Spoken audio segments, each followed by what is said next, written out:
Chapter 25. The Great Glass Lift.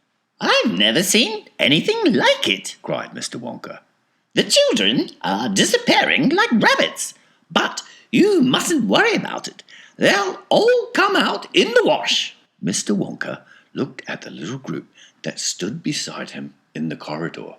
There were only 2 children left now, Mike TV and Charlie Bucket, and there were 3 grown-ups, Mr. and Mrs. TV and Grandpa Joe. "Shall we move on?" Mr. Wonka asked. "Oh, yes!" cried Charlie and Grandpa Joe, both together. "My feet are getting tired," said Mike TV. "I want to watch television." "If you're tired, then we'd better take the lift," said Mr. Wonka. "It's over here. Come on, in we go." He skipped across the passage to a pair of double doors. The doors slid open. The 2 children and the grown-ups went in. "Now then," cried Mr. Wonka, "which button shall we press first? Take your pick." Charlie Bucket stared around him in astonishment. This was the craziest lift he had ever seen. There were buttons everywhere. The walls and even the ceiling were covered all over with rows and rows and rows of small black push buttons. There must have been 1,000 of them on each wall and another 1,000 on the ceiling. And now Charlie noticed that every single button had a tiny printed label beside it, telling you which room you would be taken to if you pressed it. "This isn't just an ordinary up and down lift," announced Mr. Wonka proudly. "This lift can go sideways and long ways and slantways and any other way you can think of. It can visit any single room in the whole factory, no matter where it is. You simply press the button, ding, and zing, you're off." "Fantastic!" murmured Grandpa Joe. His eyes were shining with excitement as he stared at the rows of buttons. "The whole lift is made of thick, clear glass," Mr. Wonka declared. "Walls, doors, ceiling, floor, everything is made of glass, so that you can see out." "But there's nothing to see," said Mike TV. "Choose a button," said Mr. Wonka. "The 2 children may press 1 button each, so take your pick. Hurry up! In every room, something delicious and wonderful is being made." Quickly, Charlie started reading some of the labels alongside the buttons. "The Rock Candy Mine, 10,000 feet deep," it said on one. "Coconut Ice Skating Rinks," it said on another.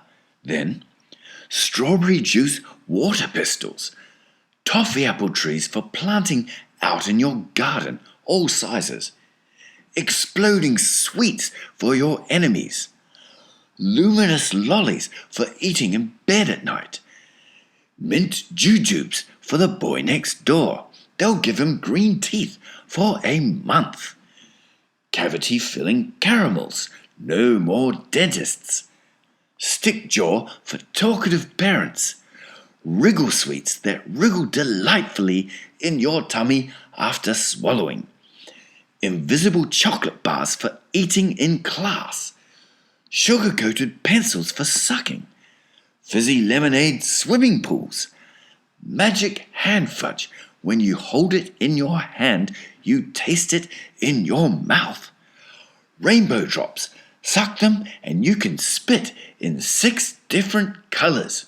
Come on, cried Mr. Wonka. "We can't wait all day." "Isn't there a television room in all this lot?" asked Mike TV. "Certainly there's a television room," Mr. Wonka said. "That button over there." He pointed with his finger. Everybody looked. "Television chocolate," it said on the tiny label beside the button. "Whoopee!" shouted Mike TV. "That's for me." He stuck out his thumb and pressed the button instantly. There was a tremendous whizzing noise. The doors clanged shut and the lift leaped away as though it had been stung by a wasp. But it leapt sideways, and all the passengers, except Mr. Wonka, who was holding on to a strap from the ceiling, were flung off their feet onto the floor. Get up! Get up! Cried Mr. Wonka, roaring with laughter. But just as they were staggering to their feet, the lift changed direction and swerved violently round a corner, and over they went once more. Help! Shouted Mrs. TV. Take my hand, madam, said Mr. Wonka gallantly. There you are. Now, grab this strap. Everybody grab a strap. The journey's not over yet. Old Grandpa Joe staggered to his feet and caught hold of a strap. Little Charlie, who couldn't possibly reach as high as that, put his arms round Grandpa Joe's legs and hung on tight. The lift rushed on at the speed of a rocket. Now it was beginning to climb. It was shooting up and up and up on a steep, slanty course, as if it were climbing a very steep hill. Then suddenly, as though it had come to the top of the hill and gone over a precipice, it dropped like a stone, and Charlie felt his tummy coming right up into his throat, and Grandpa Joe shouted, "Yippee! Here we go!" And Mrs. TV cried out, The rope is broken! We're going to crash! and Mr. Wonka said, Calm yourself, my dear lady. and patted her comfortingly on the arm. And then Grandpa Joe looked down at Charlie, who was clinging to his legs, and he said, "Are you all right, Charlie?" Charlie shouted, I love it! It's like being on a roller coaster.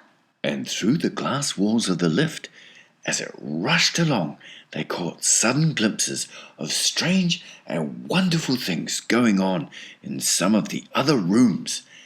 An enormous spout with brown sticky stuff oozing out of it onto the floor.